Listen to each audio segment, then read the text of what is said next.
river in reverse. If you were visiting New Brunswick in Canada, you might see the St. John River flowing into the ocean.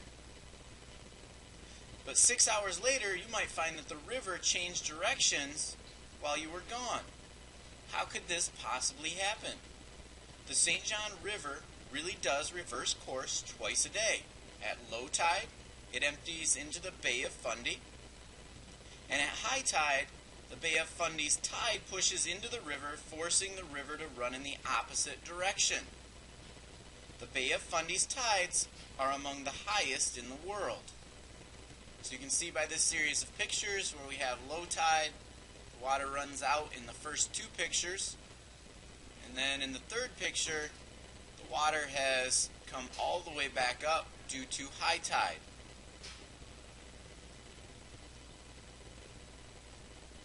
So think about the following questions. Why does the St. John River change direction? And then, have you ever seen a natural event that surprised you? Kind of like this, where typically we know that a river runs downstream, runs downhill, but for some reason all of a sudden the river starts running backwards. So what are tides? The reversing St. John River is caused by ocean tides, the rise and fall of ocean water that occurs every 12.5 hours or so. The water rises for about 6 hours, then falls for about 6 hours. There is a cycle to the tides. The force of gravity pulls the moon and Earth, including the water on Earth's surface, toward each other. Tides are caused mainly by differences in how much gravity from the moon and the sun pulls on different parts of Earth.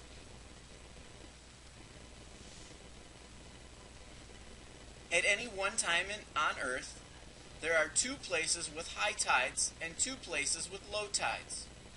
As Earth rotates, one high tide occurs on the side of Earth that faces the moon.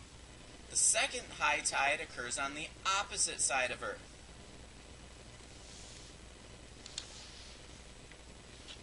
So looking at this picture, we can kind of see that representation. The moon is pulling over on this side, so we end up with a bulging of the water due to the gravitational pull. So we get two sides of the Earth that have high tides.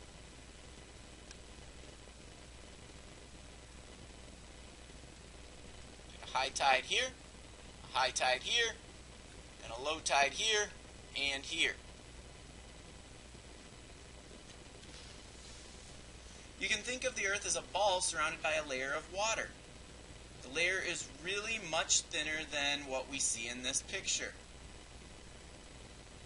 We drew it larger in this picture to help that visual representation. So the near side, the moon's gravity pulls a little more strongly on the water on the side closest to the moon than on Earth as a whole. This difference causes a bulge of water on the side of Earth closest to the moon. This bulge causes our high tides. The far side, the moon's gravity pulls more weakly on the water on the far side of Earth than on Earth as a whole. Since Earth is pulled more strongly, the water left behind, water flows towards the far side, causing a high tide on that side as well.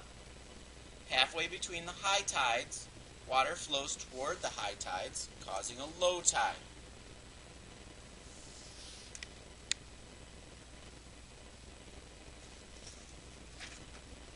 The sun also plays a role in this.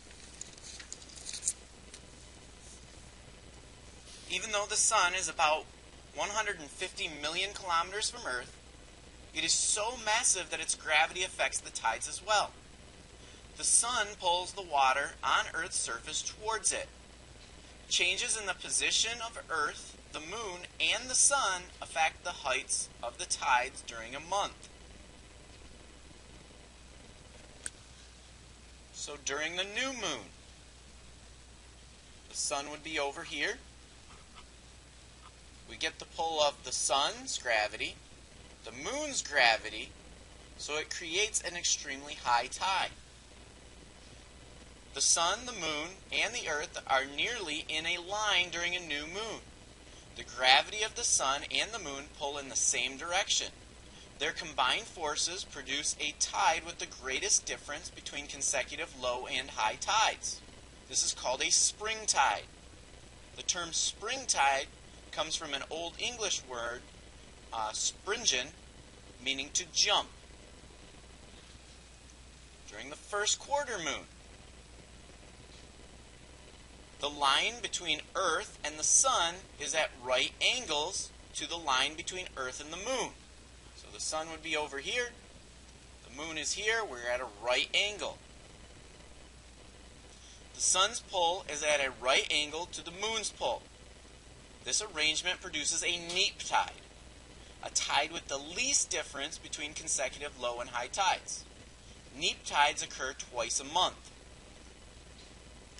During the full moon. At a full moon, the moon and the sun are on opposite sides of Earth. Since there are high tides on both sides of the Earth, a spring tide is also produced in this case. It doesn't matter in which order the sun, Earth, and moon line up. When we have that lining, if the sun was over here, we have an alignment of those bodies, we would end up with a spring tide.